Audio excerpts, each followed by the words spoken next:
이 영상 제목 보고 들어온 사람들 많을 텐데, 정말 한국에 구세주가 나타난다는 거야? 아, 그냥 종교적 이야기가 아니야. 19세기 중국의 연혼자라는 예언자가 남긴 기록을 보면 동방의 작은 나라에서 세계를 바꿀 인물이 나온다고 되어 있거든. 헐. 그런데 그게 진짜야? 150년 전 예언이 맞아떨어진다고? 이게 정말 소름 돋는 게, 연혼자가 묘사한 말법 시대의 특징들이 지금 우리 사회와 완전 똑같아. 사람들이 대화는 하지만 소통이 안 되고, 기계 소리만 커지고. 본격적인 이야기 시작 전에 구독과 좋아요 한 번씩 눌러주시면 큰 힘이 됩니다. 가족이나 친구들에게 영상 공유를 해주시면 나눌수록 행복은 2배가 됩니다. 오늘은 19세기 중국에서 활동했던 한 신비로운 인물의 예언에 대해 이야기해 보겠습니다. 그의 이름은 연자 혹은 연혼자라고 불렸으며, 그가 남긴 운명지라는 기록은 현재 우리가 살아가는 시대와 놀라울 정도로 유사한 모습들을 담고 있습니다. 연혼자는 당시 일관도라는 종교 집단에서 수행하던 인물이었습니다. 그는 화려한 무대에서 많은 군중 앞에 서는 대신 작은 방 모래판 위에서 소수의 제자들에게만 자신이 본 환상을 전했습니다. 그런데 그의 예언 중 상당 부분이 지금 2025년을 살아가는 우리의 모습과 기묘할 정도로 일치합니다. 먼저 그가 묘사한 말법 시대의 모습을 살펴보겠습니다. 그는 이런 시대가 올 것이라고 했습니다. 사람들은 여전히 말을 하지만 그 말이 상대방의 마음에 닿지 않는 시대. 웃음소리는 들리지만 진정한 기쁨은 사라진 시대. 사람들의 눈빛이 마치 차가운 유리처럼 변해서 서로를 바라봐도 감정의 교류가 없는 시대를 예견했습니다. 또한 아이들의 목소리는 점점 작아지고 대신 기계가 내는 소리만 점점 커지는 세상. 사람들이 서로를 믿지 못하게 되어 불신이 마치 보이지 않는 불씨처럼 은밀하게 퍼져나가는 세상을 그렸습니다. 이런 묘사를 듣고 있으면 현재 우리 사회의 모습이 떠오르지 않나요? 스마트폰과 각종 디지털 기기에 둘러싸여 살면서도 정작 옆에 있는 사람과는 제대로 된 대화를 나누지 못하는 현대인들의 모습 말입니다. 연혼자는 이어서 물질적으로는 풍요로워 보이지만 정신적으로는 공허한 시대에 대해서도 언급했습니다. 그는 이렇게 표현했습니다. 곳간에는 곡식이 가득하지만 정작 식탁 위의 그릇은 비어있고, 거리마다 화려한 불빛이 넘쳐나지만 사람들의 눈은 피로에 젖어 감겨 있으며, 사람들의 마음은 마치 바람에 흩날리는 풍선처럼 가벼워져서 이리저리 방향을 잃고 떠돈다고 했습니다. 이는 현대 소비 사회의 모순을 정확히 지적한 것으로 해석됩니다. 물질적 풍요 속에서도 정신적 빈곤을 겪는 현대인들의 모습을 150년 전에 미리 본 것이죠. 그런데 연혼자의 예언에서 주목할 점은 단순히 절망적인 미래만 제시한 것이 아니라는 겁니다. 그는 이런 어둠의 시기에도 희망의 불씨가 완전히 꺼지지는 않을 것이라고 했습니다. 모래가 아무리 흩어져도 그 속에 남아있는 불씨가 있고, 밤이 아무리 깊어도 어딘가에서는 더욱 뜨겁게 타오르는 열정이 있으며, 사람들이 서로에게 등을 돌리는 상황에서도 한 구석에서는 새로운 빛이 태어날 것이라고 예언했습니다. 이런 희망적인 전망은 오늘날 우리에게도 큰 의미를 줍니다. 아무리 관계가 단절되고 소통이 어려워져도 어딘가에서는 작지만 의미 있는 변화의 움틈이 시작되고 있다는 메시지로 받아들일 수 있기 때문입니다.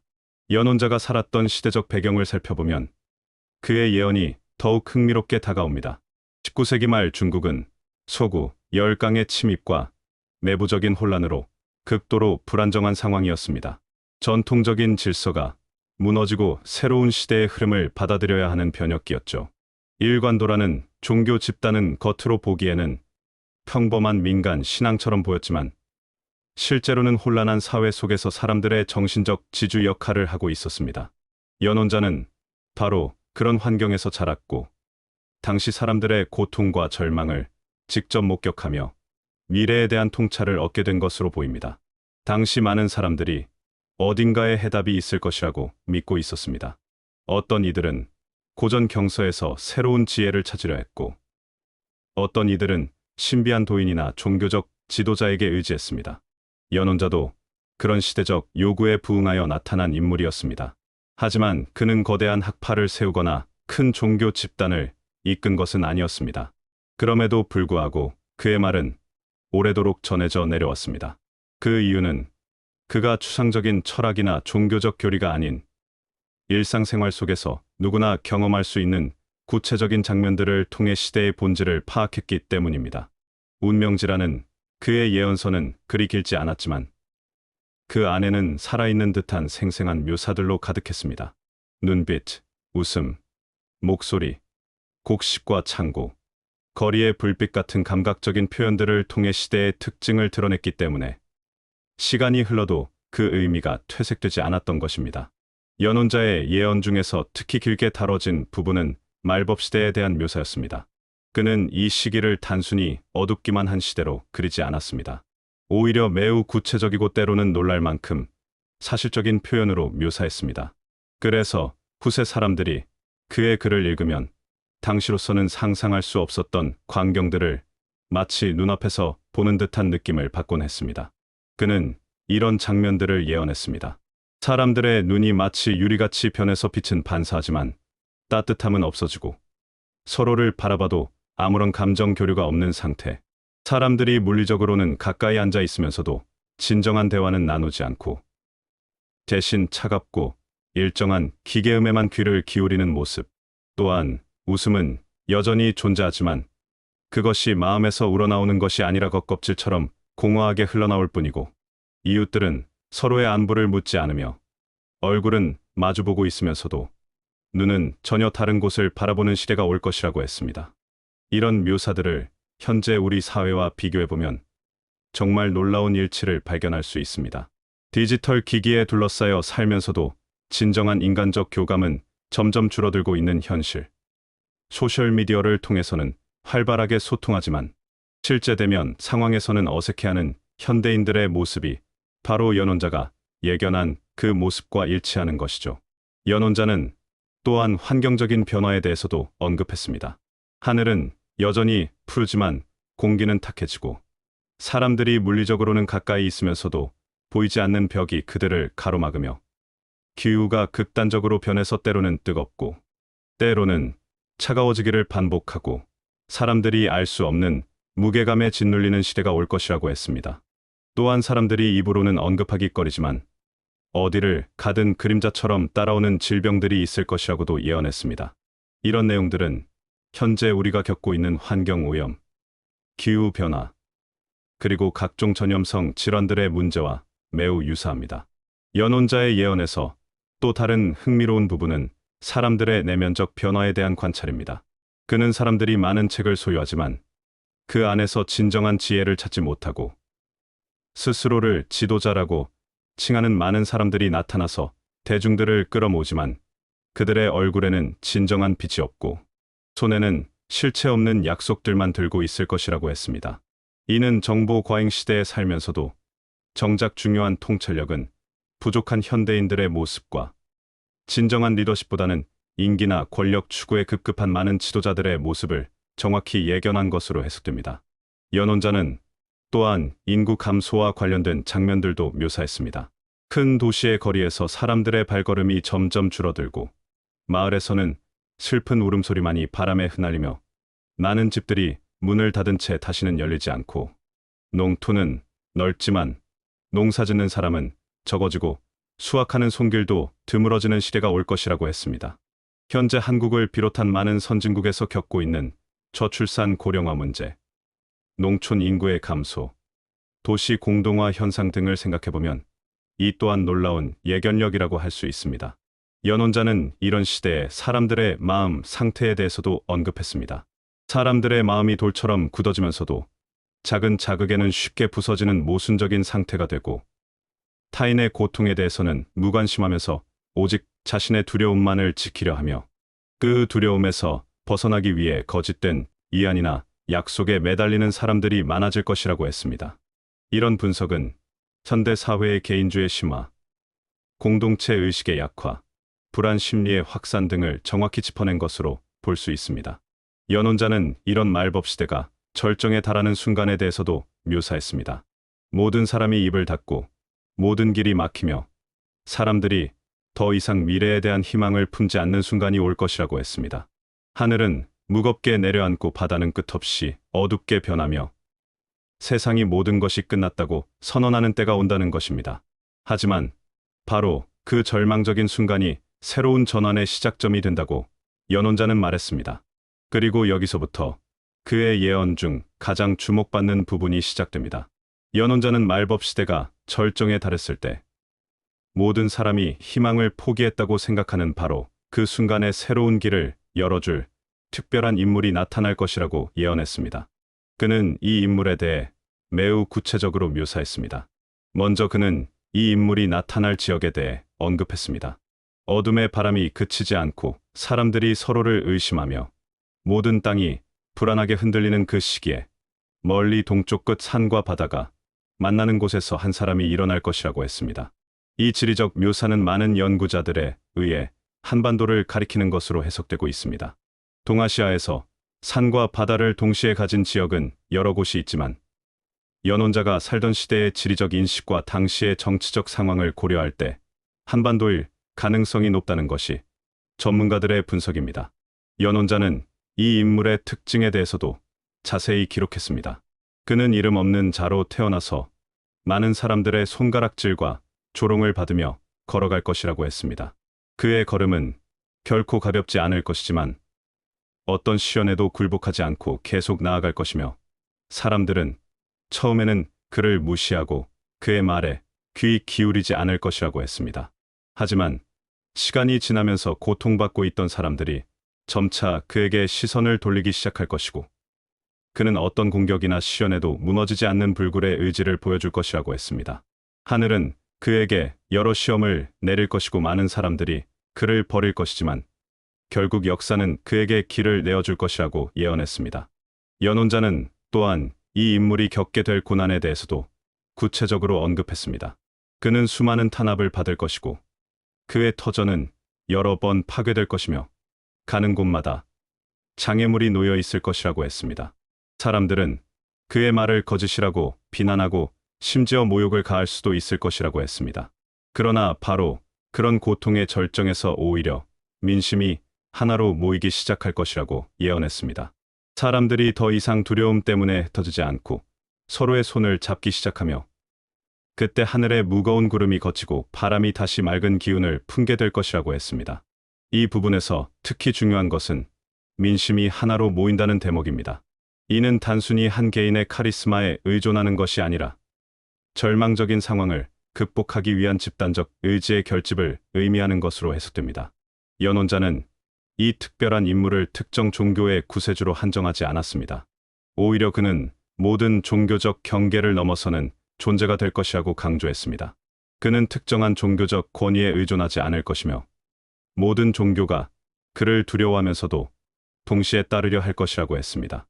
또한 그는 기존의 경전이나 교리에 얽매이지 않으면서도 깊은 지혜를 가진 자이며 이름 없는 존재로 시작해서 결국 모든 이에게 알려지게 될 것이라고 했습니다. 그의 말은 사람들의 실제 삶 속에서 빛을 발할 것이며 사람들은 그에게서 새로운 시대의 향기를 느끼게 될 것이라고 예언했습니다. 이런 묘사는 매우 혁신적입니다. 전통적인 종교적 권위, 구조나 기존의 정치적 체계와는 다른 완전히 새로운 형태의 지도자상을 제시한 것이기 때문입니다. 종교의 울타리를 넘나들면서도 일상적인 고통과 희망 속에서 사람들과 함께하는 지도자의 모습을 그린 것입니다. 연혼자는 특히 이 인물이 등장하는 시기의 세계적 상황에 대해서도 언급했습니다. 그는 전 세계 사람들이 모든 것이 끝났다고 생각하는 순간 가난한 자와 부유한 자가 모두 같은 절망의 벽 앞에 서게 되는 그때의 작은 땅에서 일어나는 불빛이 멀리까지 퍼져나갈 것이라고 했습니다. 먼 나라의 사람들이 그 불빛을 보고 길을 찾아올 것이며 그 불빛은 크지 않지만 결코 꺼지지 않아서 마침내 모든 어둠을 물리칠 것이라고 예언했습니다. 이는 말법 시대에서 새로운 평화의 시대로 넘어가는 결정적 전환점을 의미하는 것으로 해석됩니다. 작지만 꺼지지 않는 불빛. 이것이 바로 연혼자가 본 미래 지도자의 핵심적 상징이었습니다. 화려하고 강력한 권력이 아니라 작지만 진실하고 꾸준한 영향력으로 세상을 변화시키는 존재라는 의미입니다. 연혼자의 예언서에서 가장 많이 인용되는 부분은 종말적 시연 이후에 펼쳐질 새로운 시대에 대한 묘사입니다. 그는 단순히 혼란이 끝난다고 말하지 않았습니다. 오히려 그 혼란과 시연의 과정이 인류에게는 불가피하게 필요한 것이었으며 그 과정을 통해서만 인류가 완전히 새로운 삶의 방식을 선택할 수 있게 될 것이라고 보았습니다. 연원자는 새로운 시대를 이렇게 묘사했습니다. 큰 화재가 지나간 후에는 잿더미만 남지만 바로 그 재 위에서 새싹이 돋아날 것이라고 했습니다. 사람들은 더 이상 과도한 욕망에 매달리지 않을 것이며 많은 것을 잃어본 경험 때문에 살아남은 사람들은 서로를 더욱 소중히 여기게 될 것이라고 했습니다. 그들의 눈빛은 이전과는 완전히 달라져서 서로를 진심으로 바라보게 될 것이며 경쟁과 탐욕보다는 상실의 아픔을 통해 배운 연대의 가치를 중시하게 될 것이라고 예언했습니다. 연원자는 새로운 시대의 구체적인 모습도 그려 보였습니다. 사람들은 더 이상 거대하고 화려한 건물을 짓는 데 집중하지 않을 것이며 높은 성벽을 쌓아 자신을 보호하려 하지 않을 것이라고 했습니다. 대신 마음의 문을 열어 서로에게 다가갈 것이며 군대의 행진 소리 대신 아이들의 노래 소리가 땅에 울려 퍼질 것이라고 했습니다.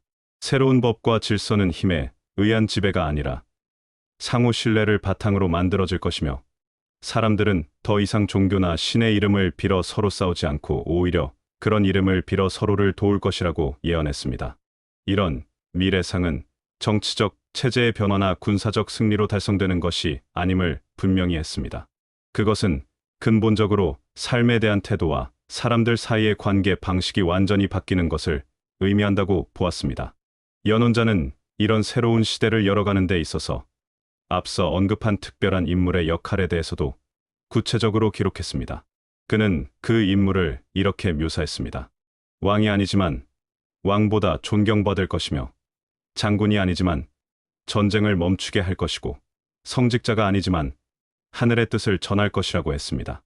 그는 글로서가 아니라 실제 삶을 통해서 가르침을 전할 것이며 사람들이 그를 따르지만 그 자신은 결코 스스로를 높이지 않을 것이라고 했습니다. 그는 높아지려는 자가 아니라 오히려 낮아짐으로써 모든 것을 품는 존재가 될 것이라고 예언했습니다. 이런 지도자상은 기존의 권력자나 종교 지도자와는 완전히 다른 새로운 패러다임을 제시한 것입니다. 권위와 지위를 통한 지배가 아니라 겸손과 헌신을 통한 섬김의 리더십을 보여주는 존재라는 뜻입니다. 연원자는 마지막으로 이런 결론을 남겼습니다. 그때가 되면 사람들이 깨닫게 될 것이라고 했습니다. 세상을 구원한 것은 칼도 아니었고 책도 아니었으며 권력이나 재물도 아니었다는 것을 말입니다. 세상을 구원한 것은 바로 서로의 눈빛 속에 살아있던 작은 불씨였으며 그 불씨를 끝까지 지켜낸 사람이 새로운 시대의 문을 연 것이라고 했습니다.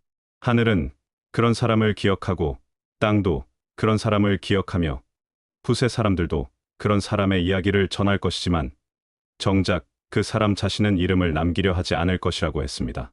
그의 이름은 바람처럼 사라지고 오직 평화만이 남을 것이라고 예언했습니다. 이 마지막 예언은 연원자의 메시지를 인류 전체가 배워야 할 근본적 가치로 승화시킵니다.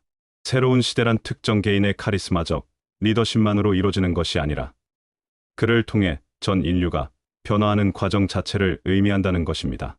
연원자의 기록이 단순한 옛날 이야기로 치부될 수도 있지만 그의 예언이 지금 다시 주목받는 이유는 우리가 현재 마주하고 있는 현실과 놀라울 정도로 닮아있기 때문입니다. 그가 말한 사람들의 눈빛이 비워지고 대화가 단절되며 기계 소리에만 의존하는 모습은 스마트폰과 디지털 기기에 둘러싸여 살지만 정작 진정한 소통은 잃어가는 현대인의 모습과 정확히 일치합니다. 또한 그가 경고한 병과 불안, 그리고 혼란스러운 사상들이 사람들을 휩쓸고 다니는 현상들도 오늘날 세계 곳곳에서 벌어지고 있는 일들과 매우 유사합니다. 전통적 가치가 흔들리고 다양한 형태의 분열과 갈등이 반복되는 현재 상황이 우연의 일치일까요? 연원자가 남긴 기록은 마치 지금 이 시대를 직접 보고 쓴 듯한 생생함을 전달합니다. 특히 중요한 것은 이 모든 혼란의 끝에서 동방의 작은 나라, 즉 한국으로 추정되는 땅에서 새로운 지도자가 나타날 것이라고 한 부분입니다. 연원자는 당시 자신의 문화적 배경으로는 그곳을 직접적으로 한국이라 지칭할 수 없었겠지만 기록 속에는 분명히 동방의 작은 나라, 역사 속에서 수많은 시련을 견뎌내며 굴복하지 않았던 민족에 대한 언급이 나옵니다. 이는 오늘날 우리가 바라보는 한반도, 바로 대한민국과 연결될 가능성이 매우 큽니다. 그렇다면 2025년을 앞둔 지금 이 예언을 어떻게 받아들여야 할까요? 단순히 누군가의 등장만을 기다리라는 의미는 아닐 것입니다. 오히려 그 지도자는 시대의 상징이자 변화의 촉매 역할을 하는 존재로 이해해야 할 것입니다. 중요한 것은 한반도라는 공간, 그리고 이곳에 사는 사람들의 마음 속에서 이미 새로운 변화의 흐름이 시작되고 있다는 점입니다. 연원자는 이렇게 남겼습니다. 사람들이 모두 끝났다고 말할 때 시작은 이미 뿌리를 내리고 있으며, 나라가 가장 흔들릴 때 그 나라의 심장 속에서 희망의 불씨가 피어난다고 말입니다. 이는 한국이라는 나라와 그 안에 살아가는 사람들의 역할을 암시하는 것으로 해석할 수 있습니다. 세계가 흔들리는 순간 가장 먼저 불안에 휩싸이는 대신 오히려 새로운 길을 찾을 수 있는 가능성이 바로 이 땅에서 시작될 것이라는 의미입니다. 2025년은 이미 많은 사람들이 다가올 변화를 직감하고 있는 해입니다. 경제적 불안정, 사회적 분열, 국제적 긴장관계 속에서 우리는 흔들리고 있지만 바로 그 순간이 예언서가 가리킨 전환의 시간일 수 있습니다. 민심이 하나로 모이고 서로의 눈빛이 달라지며 새로운 평화의 기운이 움트는 시작점이 될 수 있는 것입니다. 연원자의 기록은 이렇게 마무리됩니다. 사람들이 스스로를 낮추고 서로를 소중히 여기는 날이 올 것이며, 그 날이 오면 하늘도 기뻐하고 땅도 기뻐할 것이라고 했습니다. 바람은 맑아지고 물은 깊어지며 사람들은 다시 진정한 노래를 배우게 될 것이고, 그 노래는 국경을 넘어 온 세상에 울려 퍼질 것이라고 예언했습니다. 이 작은 땅에서 시작된 노래가 온 세상의 하늘을 밝힐 것이라는 이 마지막 예언은 매우 명확합니다. 새로운 시대의 빛은 크고 화려한 곳이 아닌 작고 겸손한 자리에서 시작될 것이며, 그 중심에 한국이라는 공간이 있을 가능성이 크다는 것입니다. 이제 우리는 선택의 기로에 서 있습니다. 연원자가 말한 것처럼 말법의 시대를 거쳐 새로운 평화의 시대를 맞이할 수 있을지, 아니면 혼란 속에서 길을 잃을지는 결국 우리가 어떻게 살아가느냐에 달려 있습니다. 2025년, 우리 스스로 깨닫고 행동으로 옮겨야 할 시점일지도 모릅니다. 150년 전 한 예언자가 본 미래의 모습이 지금 우리 앞에 현실로 펼쳐지고 있는 이 놀라운 순간에 우리 각자가 그 작은 불씨가 되어 새로운 시대를 열어갈 수 있기를 희망합니다. 오늘 영상이 여러분에게 의미 있는 시간이 되었기를 바라며 구독과 좋아요 버튼으로 큰 힘이 되어주시면 감사하겠습니다. 다음에도 더 좋은 내용으로 찾아뵙겠습니다.